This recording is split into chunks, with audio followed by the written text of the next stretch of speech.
بس مفيش حاجه شدتني غير زي الاتنين دول والفول المعصفر ده.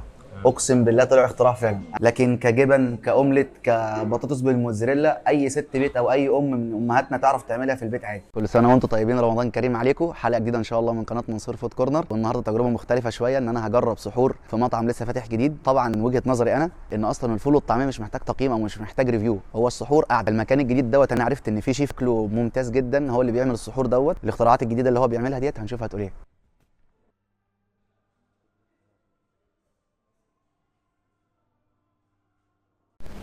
كنت عايز بس اقول نصيحه الاول، ده اذواق يعني. انا ممكن اللي انا اكله انا ما يعجبش غيري، وممكن اللي يعجب غيري ما يعجبنيش انا. عشان كده على قد ما اقدر انا بحاول ان انا اقيم كقيمه ووزن وسعر وجوده وتغليف، مش بس ان كذوق، لان الاذواق كلها بتبقى مختلفه.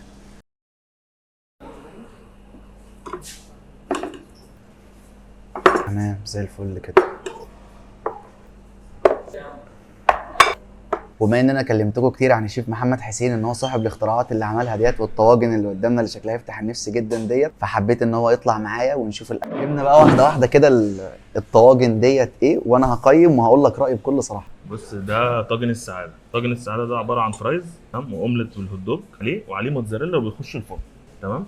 ده طاجن رمضان عباره عن فول بالسجق بالبسطرمه وعليه موتزاريلا وعليه بسطرمه يخش الفرن تمام. وده طاجن ستيلرز باسم المكان، عباره عن فول عادي جدا تمام. عليه الاومليت بالبسطرمه وعليه موتزاريلا وبيخش الفرن برضه تمام. ودي طبعا طعميه موتزاريلا تمام. دي بقى حاجه كده ايه تعجبك جدا يعني. بص، الله الله الله، يعني الف انا وشفا. ده اومليت سموك بقى اللي فيه جواه سموك بيف وسموك تركي تمام، وبطاطس موتزاريلا، طبق الميكس جبن، الفول بالليمون المعصفر تمام، والجبنه الخلطه ايه بتاعتنا يعني. دوق يا باشا هدوق واقول لك رايي بصراحه. نبتدي باول اختراع طاجن السعاده دوت.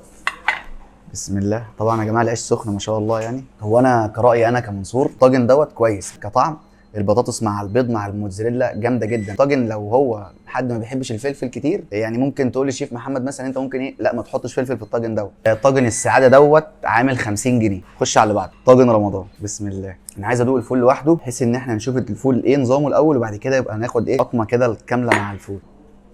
التحويجه هنا بتاعت الفول صراحه يعني تفتح نفسك ان انت تكمل اصلا تاكل اللي فوق دوت. في بسطرمه وفي بصل وفي تخديعه كده بطماطم بالفلفل، حتى طعم الفلفل حتى مش ظاهر. كمل بقى نشوف الاكل من فوق عامل ازاي. يعني حتى هنا الفول نفسه او تحويجته او التظبيط بتاع الفول نفسه لو ما كانش كويس الطاجن ده ما كانش هيطلع كويس. الموتزاريلا اللي فوق مع البسطرمه ديت اديها دسامه اعلى مع الفول. صراحه الطاجن دوت لوحده هيلكمك جدا. طاجن رمضان دوت بسعر 55 جنيه. وثالث طاجن هو طاجن ستيلرز. شوف طعم ايه. انا هشوف برده تحويجه الفول ديت اللي تحت ايه نظام الفول في الطاجن. فول عادي ما فيهوش اي مثلا التحويجه بتاعت الفول اللي قبله. فهنشوف الطاجن كله مع بعضه طعمه ايه. الاومليت هنا ادى طعم حلو جدا للفول، الميكس نفسه مع بعضه كان كويس غير اللي قبله. اللي قبله الفول صراحه ما كانش محتاج اي حاجه خالص يعني. اكتر واحد عجبني هنا بصراحه في الميكس دوت هنا الفول في طاجن رمضان. صراحه اكتر فول عجبني هنا الفول عادي جدا خالص، طعمه كويس مقبول، بس الميكس مع الاومليت اللي في البسطرمه في طاجن ستيلرز دوت بصراحه مدي ميكس حلو جدا. فبصراحه كطاجن اكتر طاجن عجبني هو طاجن ستيلرز دوت، لكن كفول اكتر فول عجبني في طاجن رمضان. يبقى الاومليت سموك هنا بسعر 40 جنيه. بص هو الاومليت هنا يعني مش هقول ان هو وحش، لا هو كويس جدا، بس بصراحه مش زي الاختراعات اللي كانت في الاول. بس انا عايز اجرب الفول دوت، الفول بالليمون المعصفر. بصراحه انا ما جربتوش قبل كده. الفول بالليمون المعصفر دوت عامل 30 جنيه تمام. صراحه فكره الفول المعصفر ديت جباره جدا. حتى الفول نفسه الملح بتاعه قليل، والملح بتاع الليمون المعصفر مظبط الدنيا مع الفول. فبصراحه يعني لا عجبني. هو سعره غالي شويه بس 30 جنيه بس لا يعجبك. خش على الطعميه. هما الطعميتين دول الاثنين عاملين 25 جنيه. دوت شكلها هي الموتزاريلا بردت شويه مننا بسبب التصوير، بس انا عايز ادوقها لوحدها. هي الطعميه هنا كويسه بس يعني بس هو حوار الموتزاريلا ديت عايز تاكل الطعميه اول ما تنزل للناس اللي بتحب الموتزاريلا. خليت طبق الجبنه. طبق الجبنه الخلطه دوت هنا عامل 20 جنيه. انا لسه قايل للشيف محمد ان انا حاسه صغير، بس هو قال لي لا هيكفيك لان الطبق غويط شويه. جابتني قوي حوار فكره حبه البركه اللي محطوطه فوق ديت. بسم الله. صراحة طعم الجبنة هنا عجبني، يعني في ناس بتاكل الجبنة من عندهم زي مثلا بتوع الفول بتوع الشوارع وكده، بس الجبنة الخلطة بتاعتهم اللي هي جبنة ومتحط عليها مية خفيفة قوي. لا هنا طعم الجبنة بصراحة الجبنة المستخدمة هنا طعمها حلو جدا، استخداما للجبنة الكتير والخضار الكتير وحبة البركة. انا شايف ان الطبق يستاهل صراحة. ده بقى طبق اسمه ميكس تشيز. يعني انا بصراحة انا عن نفسي زي ما قلت لكم ان فكرة ان انا كجبن وبتاع كل الناس تقدر تجيبها في البيت عادي، بس الاكتر حاجة عجبتني بصراحة ان كمطعم ان انا اجي اجربه الطواجن ديت والفول المعصفر والجبنة ديت، لكن كجبن كاومليت كبطاطس بالموتزاريلا اي ست بيت او اي ام من امهاتنا تعرف تعملها في البيت عادي. لكن انا برضو بجرب لكم ان هي كتجربه كمكان نظيف كقعده كويسه ترتاح فيها مكان هادي. دوت اللي انا اقصده. بس يعني صراحه بسم الله ما شاء الله عليك في الثلاث اختراعات دول.